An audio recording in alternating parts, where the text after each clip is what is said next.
Welcome to Cryptid Crossroads 505. I'm Larry. And I'm Vince, Welcome to the show. where we talk all things cryptid, Sasquatch, aliens, hauntings. and anything paranormal you would like to share with us. You can reach us at cryptidcrossroads505@gmail.com. So settle in, open your mind, and enjoy the show.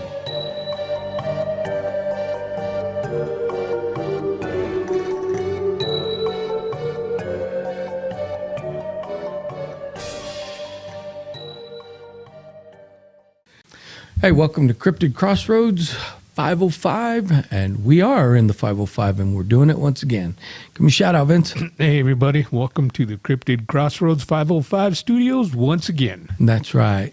So I'll bet you can guess what we're going to talk about tonight. Yep, and it ain't aunties, but That's that right. might be off the air. That's right. So we're going to be talking about the big man himself, Bigfoot, Sasquatch. Yep, and I was telling my brother, I did a little bit of homework, been watching the Beyond the Trail series, and I've seen a few of them. He needs to catch up with his homework, but I do. my only problem is I watch so many of them that they all blend together. You know, I don't know which is from what episode, and Right. it has something to do with my behavior in the 80s. Right. I can't remember too good. That's right. We have. And as you get older, you know, the memory kind of slips a little bit. But Right, we're not saying we're old. That's right, We're no. just older than we were yesterday. that's right. A day older today. Yep. Well, let's start it off before we get into Beyond the Trail. So yesterday I sent you a video of supposedly a Sasquatch caught on a drone. My take on that is I know you're saying it was a Sasquatch caught on a drone, whoever filmed it, but I'm going to have to say that's a person in a suit. Right. It looks more of like a hoax than it does authentic. It does. And I mean, I watched the video about 8 to 10 times over and over, and I tried to look at for definition, and the more I looked, it just looked like a suit that would wrinkle as he moved, and I didn't think that it was convincing. So Right. And if you watch it, you know, the proportions of the arms and legs are not what you'd expect from an actual right, Sasquatch. and even when they kind of showed it crossing, I was like, no, that's walking like a human, because if you study Sasquatch, you know the gait's different. It walks different than we do. Right. And that's kind of one of the first things I try and look for when they say this is a Squatch. Yeah. And I think if you would catch one with a drone, given where they were, I would think you could get better footage because you could get pretty damn close with the drone. I would think so, yeah. I mean, a drone could zoom in. Yeah. And not only that, I know the Sasquatch is supposed to be fast, but I would bet my money they can't outrun some of these drones. No, well, you know, the drone has the advantage because it's up in the air, Yeah. and it's going to be able to cover more ground than, you're right, the Sasquatch can, unless they're super, super, super, super fast. Unless they're part drone themselves. That's right. That's right. All right, well, fill us in on what you've been watching on. Okay, well, you know, one of the Beyond the Trails that I was watching, and of course that's Small Town Monsters, one of our favorite companies that put out these kind of documentaries. I watched one on the skunk ape. Now, there's a lot of debate about skunk ape. Is it a Bigfoot? Is it something different? Are they related? And, you know, the answer is nobody knows for sure. Right. The prints, I don't know. They have different kind of prints, but that's not saying much because we've seen Sasquatch prints that are different. You know, maybe some deformation or missing limbs, missing toes, something. Right. But they went into this area, right outside of I want to say Miami, and to the Everglades there. And the Everglades, they were showing the map. It's a pretty big area. Oh, yeah. And for the most part, it's like the deep mountains here. It's not explored. It's just not accessible, especially during the rainy season. Right. And it's basically a slow-moving river, so there's always water there. But one thing I thought was very interesting is the people they were estimating that there's only like a handful of skunk apes, like less than a dozen, I want to say, Right. in the Everglades. And I don't know how you could sustain a population with only that much, especially being spread out. And I don't know. What do you think? Well, I mean, first of all, they're estimating that there's half a dozen, they said. So that's 6. So how do they know? That's my question. We don't even know how many Bigfoots in the Rocky Mountains or in our area there are. We just don't know. So how could you estimate? Right. Do you take all the sightings in the Everglade and then divide them by 12 or what? Well, what they were doing was they were going by the prints they found in the areas. They said they could match like some prints in different areas to the same creature. Well, that's like saying that I could match human prints to certain humans. No, I mean, if these creatures are from the same, let's say, I guess, clan or the same, what's the word I'm looking for? Species. Same species, that's what I'm looking at. Then, of course, they're all going to have same type of feet, hands, just like humans do. If I were to get 10 people to walk in mud side by side, it'd be hard to tell that there's only one person or 10. Right. And another thing I was thinking about is because they were trying to match tracks to the different animals, well, the different skunk apes. That's how they came up with their number. But I was thinking in the Everglades, where most of it's underwater, you're going to get one track in the mud for every, million steps they take? Right. And that's a good point, too. I mean, because even a little bit of water, it's going to alter the track. Right. Or erase it altogether. Right. So I'm not going to buy into that theory. Yeah, but they went to different areas. They put up trail cams and they played some audio where they captured tree knocks. It's I like what Small Town Monsters does. They go in and investigate, and Right. they do it seriously. They do the night hikes and they go dark. But to me, the evidence, I don't know. There just wasn't any really concrete evidence. Right. And now that we're on the subject of footprints, so I was telling you off camera that last week I watched a David Pilates class, and he has these classes on YouTube, and they're Bigfoot classes from David Pilates. He did mention about footprints. And, he said people see footprints and they see different types of footprints, he said. And he also said the creature has to be heavy, Right. real heavy, because he did say these prints are embedded in the ground and they're deep. And he himself said he stepped in places to try to replicate it, but he didn't have the weight. So he said, depending on how deep the print is, that's another, I guess, unit of measurement you could use to determine the weight. And I mean, he brought up a valid point that when these creatures step in, even on the moss, they leave an imprint. So there's got to be some weight to these creatures, Right. some mass. And when us humans try and do it, we can't even dent the moss. Right. So he said, we need to also take things like that into consideration. Not just that we found a print, but how deep is it? Right. Now that brings me to another one of the Small Town Monsters I was watching.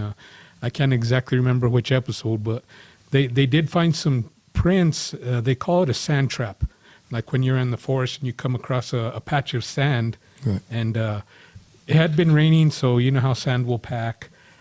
There was an indentation. It was I think one print. Now it was the sand trap was about, in the direction this creature was heading, was about 12 feet wide. Right.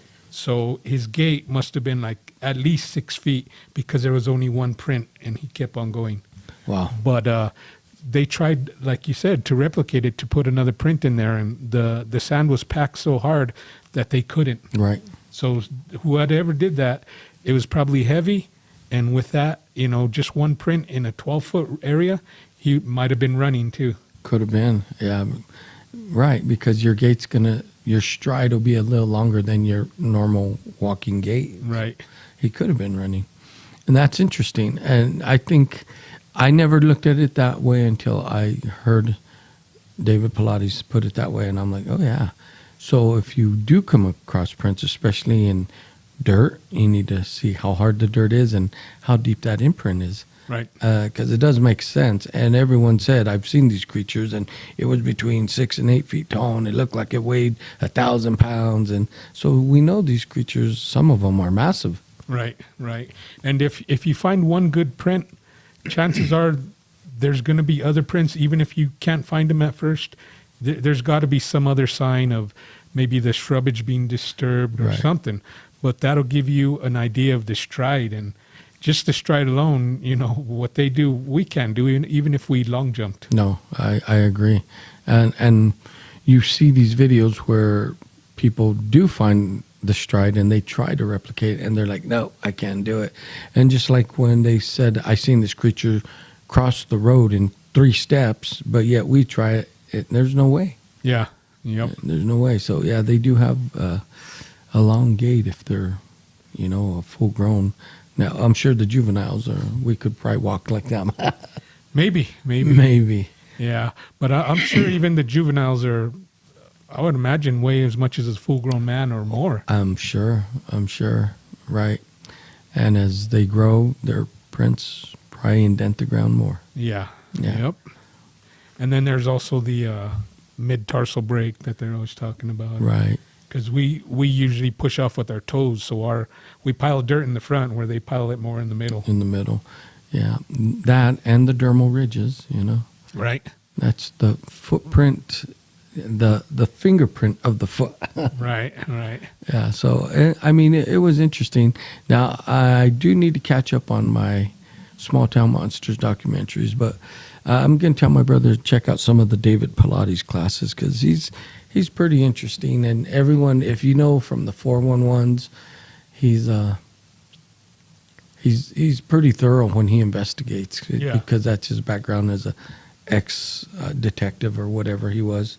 So he's one of the ones who investigated all the people going missing in the national parks, right?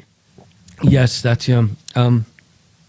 Now he didn't come out and say that, you know, could have been Sasquatch or aliens or whatnot, but he has a new documentary out called Missing 411, The UFO Connection. Now, I haven't seen it, but I do want to check it out and see what he brings to the table with that. Yeah, definitely. Right. Yeah, and he won't come out and say exactly what it is, but it makes you think, and, you know, all the evidence kind of points in that direction. It does. I mean, you know, if you've watched the Missing 411, some of the things that blow my mind is they've searched these areas over and over, and then they come back and they find like clothing, but the clothing's set neat and folded, and Yeah. that just doesn't make sense to me. Right. And what really gets me is they'll search an area and then they'll go back and then they'll find something that wasn't there before. Right. No. So that's interesting. Is it Squatch activity? I don't know. Now, we've said that, you know, there's stories of Squatches that did at one time, you know, supposedly take the native women because, of course, the natives lived in harmony with them.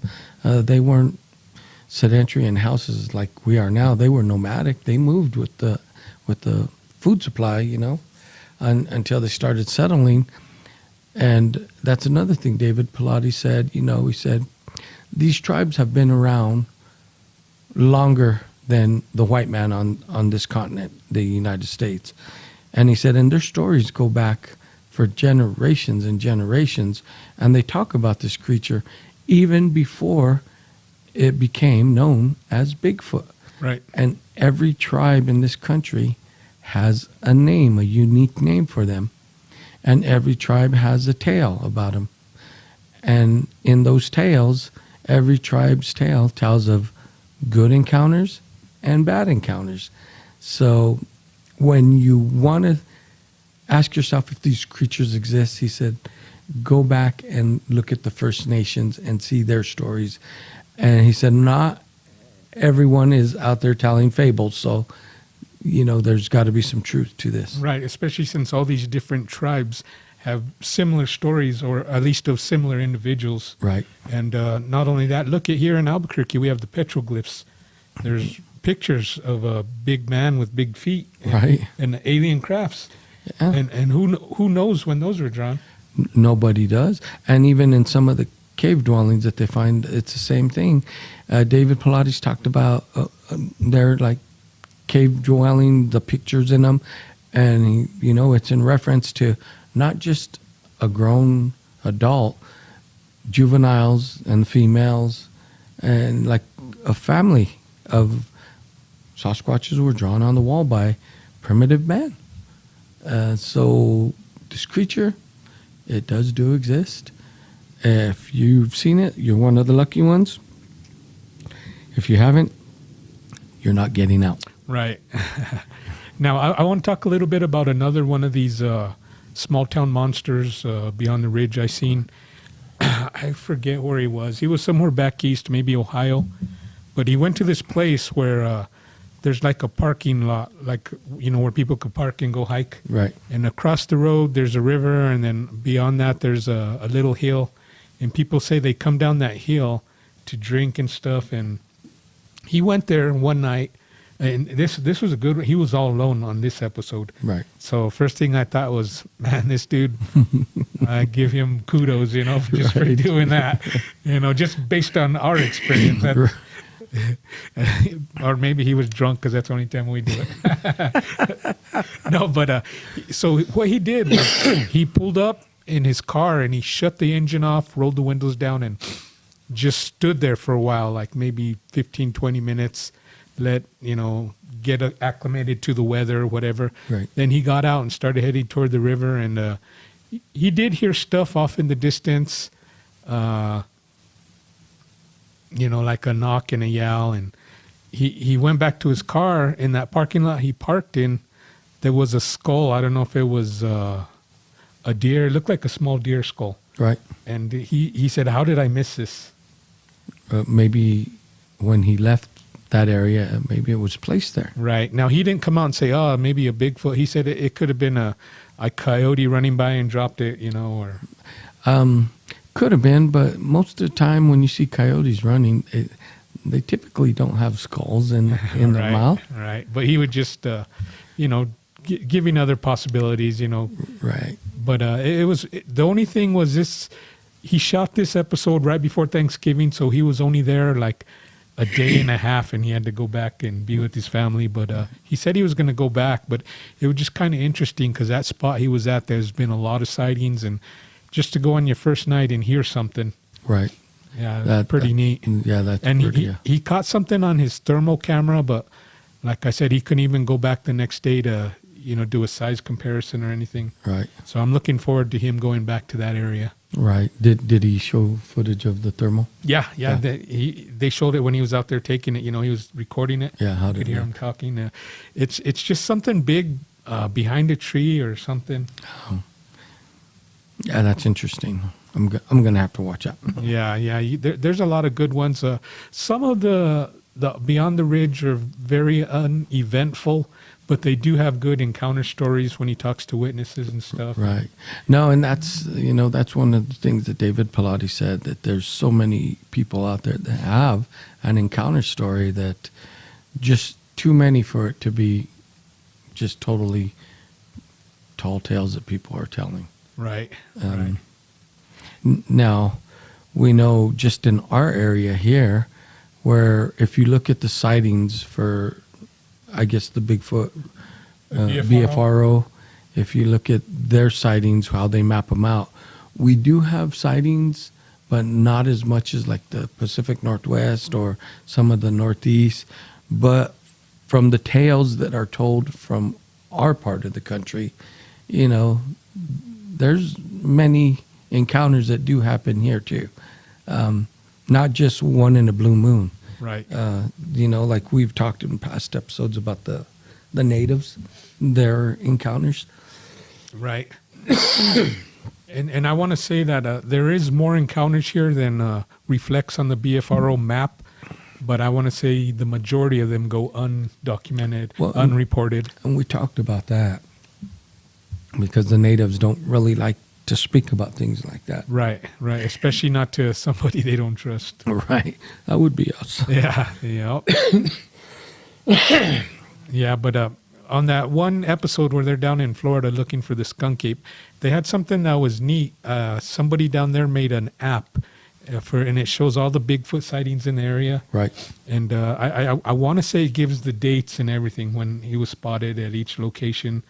And I think that'd be very useful because like on Expedition Bigfoot, they use the same kind of information to create the algorithms. Yeah. And that's where they predict where, oh, okay, maybe there were so many sightings here over the years at this time of year, so we'll go check there. And So then this app that they're using down there in Florida, do you put in the information? Do you download the app and put in the information, or? you download the app, and whoever has the app, I guess you could send them information and he updates or something. But I think that'd be a pretty neat thing to have up here, but we'd probably be the only ones entering stuff. Right.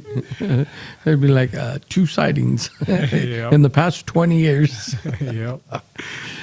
I mean, but it's because where we live, we're surrounded by a lot of, First Nations people, the natives, and they typically will not share these type of stories. No. They'll share them amongst themselves, but they will not share them with outsiders. And I don't know why. I mean, that's just their culture. They don't like to share things like this. As far as they're concerned, they just want to leave it alone and go about their life. Right. They don't encourage following it. Because it is just a part of life for them. It always has been. Well, yeah. I mean, according to, like David Pilati said, they've lived in the forest with this creature for hundreds of years before white man came to this nation. Right. Do you remember that one episode, Paranormal Rangers? Yes. Where they had the Navajo Ranger, he was a ranger going out and interviewing about the Bigfoot sightings and stuff. And I wonder if they would have gave up more information or less information if it was an outsider, say a white guy or a Mexican going and asking. I don't think they would have. I think they would have been, more silent. Right. They opened up to him because he was one of theirs. Yes, he was a native. He was one of their people, one of the Dene. Yep. And so, of course, they felt comfortable talking to him because when it's someone in your own culture, you don't feel like you're going to be criticized or laughed at or called crazy or stupid. Right. Just like when cops come to the South Valley, I say, nope, I didn't hear no shootings. What are you talking about? That's right. Like gunfire? No, not here. Yep. And it's kind of that same thing. They and I think another reason why they don't do it is because they know if they start divulging, we've seen Sasquatch here or there, it's going to bring a lot of insiders, and that's one thing they don't like is outsiders. It's going to bring that, and it's going to bring a lot of criticism from the elders in their tribe. It is, they have their culture's their culture, and they have some strange beliefs, but yet their beliefs, for instance, they don't like to. Once a person passes, they don't like to mention the name. Right. It's they tell you don't do that because they feel that if you call their name, you're calling them back from the grave, and right. And so it's all a cultural thing as to where us who are just born in America, live in the cities, and when we go camping, we have an experience. We get all excited or frightened, and we want to share it. Right. Some people don't, though. I mean, Right. It takes them a while to open up and tell their encounter, but most people are like, "Oh my God, you'll never believe what happened to me." And now, living here in America, they say this is the melting pot of the world. Now, we have our ancestors go into Mexico, Spain, wherever we got some native in us. Now, do you think, because of the way we are in America, we've lost our traditions? Or do you think we've just adapted new ones because this is just a very different country, very different time? I think you're right on the second part. I think we've let go of a lot of our traditions, and we've just adapted to our society and the new traditions that we have. Right. We've let go of a lot of the stuff that may have made sense to our ancestors, but maybe not to us. Like, right. If somebody looks at me bad, I'm not going to go to a witch doctor, have them break a an egg on my yeah, stomach. Or, because they gave me the evil eye. Right. Yeah, things like that we don't do. We're just like, what are you looking at, puto? Yeah. You know? But we give them the Albuquerque stare. Huh? that's right. Yeah. So, you know, it's things like that that, yes, we've let go of. And I mean, you see it because you see, let's use Mexicans that have come to America from Mexico. And when their children are born here, their children don't necessarily keep the same traditional values that they did. You know, they become what I call Americanized. Right. And they act like all the other American kids, and you know, as to where the parents may have been a real tight-knit family and it's all about family. Now, they still may be about family, but, you know, it's like I don't want to hang out with them all the time. And right. Now, just real quick, when I was in the Philippines, the Spanish colonized the Philippines, right. but as soon as different generations of the Spaniards were being born in the Philippines, they said, whoa, we don't want to have nothing to do with Spain. This is our country. Right. So, And that's same kind of type how it is. thing. Yeah. But getting back on the Bigfoot thing, we know that's in almost every Native American tribe in their folklore and their stories. Right. Now, how about the Mexicans? Because this was part of Mexico at one time. Well, it was. Now, there's a lot of debate. Now, Mexicans, what are they're natives that mix with Spanish? Yeah, that's all they are. And I think if you could find some, you know, that's a good question, because all the Mexicans that were living in this territory when it was Mexico, you know, I'm sure they're all passed on, but I don't know of any of them leaving stories about the hairy man, you know. Because growing up, well, our grandparents on both sides were 99% Spanish speakers, Right. you know, and I've never heard a Bigfoot story, never knew what a Bigfoot was until we saw it on In Search Of. Right. And then all these years later, that one experience we had when we went, I think it was for Easter on that picnic. Right. And then when our father had the experience, but then again, we didn't hear about that till later.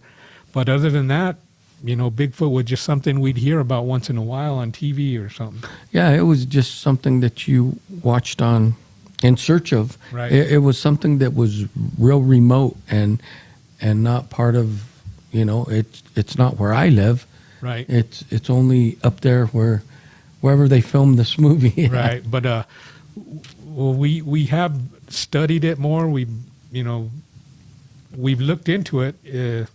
Like I had my experience, and that's when we really dove in head first. Right. And we started going up there, and well, like they say, be careful what you wish for, because we were looking for it, and we found a lot of stuff. Yeah. We've had a lot of experiences, and I don't know. I think that one place we go is pretty good. It's got to be a crossroad to where they travel, because we've camped in other areas and nothing. Nothing.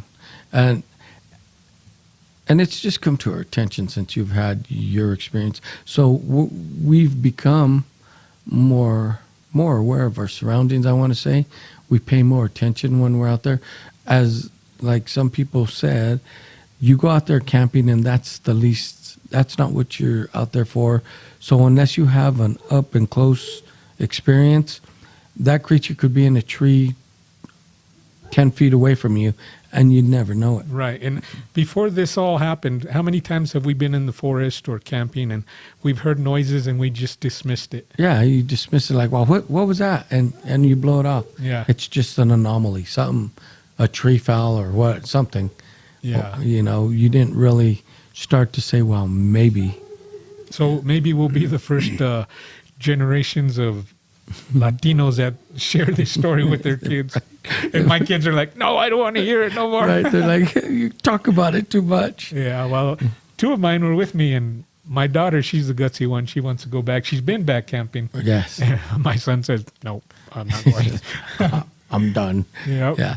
But, you know, the story's been out there for a long time, and it's out there. We know it's out there. And like I said, if you're not getting out there, you'll never know. Right. Well, just like football, we got a lot of armchair quarterbacks. Right. That's right. Don't be an armchair squatcher. Get out there. Right. So, But, that's what we wanted to share with you tonight. And we hope you enjoyed the show and hit that subscribe button.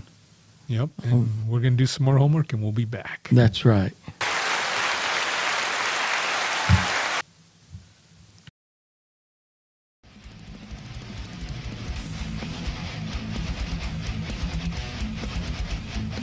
Hey, thanks for watching. We hope all you YouTubers enjoyed the show. That's right. And don't forget to reach out to us at cryptidcrossroads505@gmail.com. Peace. Peace.